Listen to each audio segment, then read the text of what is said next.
Bismillahirrahmanirrahim. Assalamualaikum warahmatullahi wabarakatuh.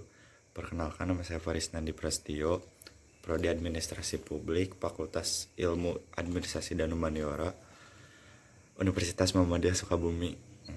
Di sini saya akan memaparkan analisis formulasi kebijakan, analisis implementasi kebijakan, analisis monitoring kebijakan, policy memo, policy brief, policy paper, mitigasi resiko kebijakan.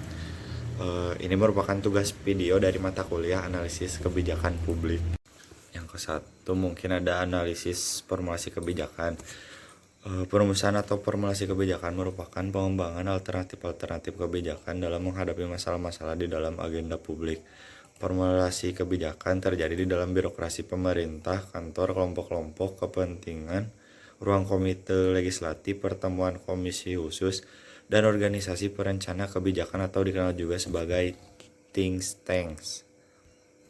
Selanjutnya, rumusan masalah sangat dipengaruhi oleh asumsi-asumsi dari para pelaku kebijakan, anggota parlemen, administrator, pelaku bisnis, dan kelompok-kelompok konsumen sebagai alat dalam memahami situasi.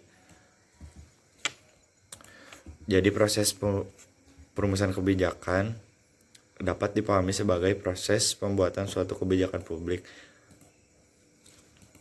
Konsekuensinya, formulasi kebijakan mengisyaratkan diperlukannya tindakan yang lebih teknis dengan cara menerapkan metode penelitian guna mengumpulkan informasi yang diperlukan untuk merumuskan permasalahan kebijakan dan mencari berbagai alternatif solusi kebijakan. Asumsi-asumsi tentang formulasi. Yang pertama, tidak terbatas hanya dilakukan oleh suatu aktor. Yang kedua, sering tidak diawali dengan rumusan permasalahan yang jelas. Yang ketiga, telah dimonopoli oleh suatu instansi pemerintahan. Yang keempat, formulasi dan reformulasi dapat terjadi secara terus-menerus dalam jangka panjang. Yang kelima, karena bersifat kompetisi antara aktor, maka formulasi menimbulkan situasi yang kalah dan menang.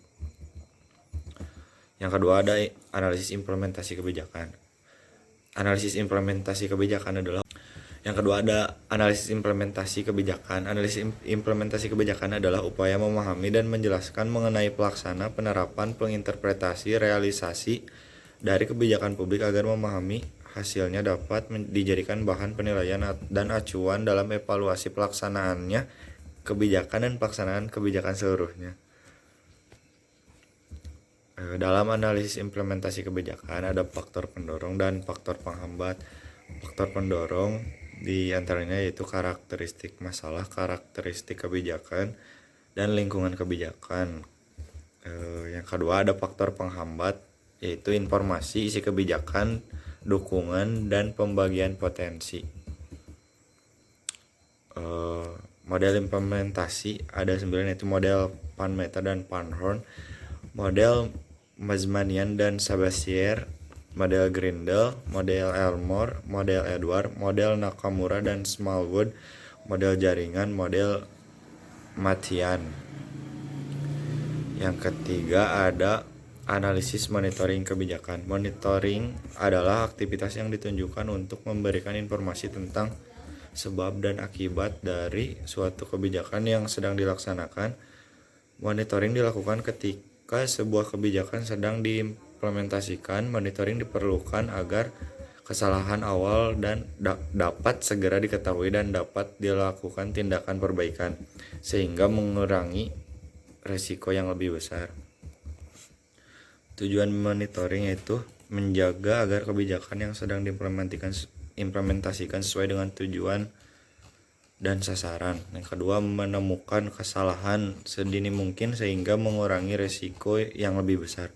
Yang ketiga, melakukan tindakan modifikasi terhadap kebijakan apabila hasil monitoring mengharuskan untuk itu.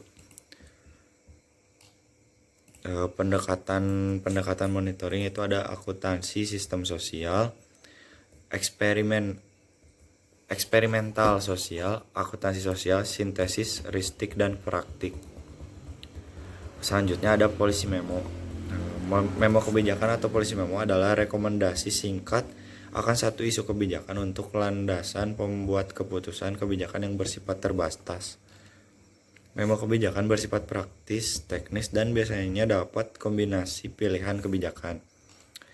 Karakteristik policy memo yaitu ada audience, fokus audience driven, konteks isu, metodologi bahasa, dan yang terakhir ada panjang. Selanjutnya policy brief. Policy brief dapat segera dibuat pada saat dibutuhkan tanpa menunggu hasil riset selesai sehingga bisa disampaikan pada saat yang tepat. Kriteria kualitas policy brief. Focused. Artinya seluruh aspek dalam policy brief harus fokus pada pencapaian tujuan untuk memuaskan target audiens.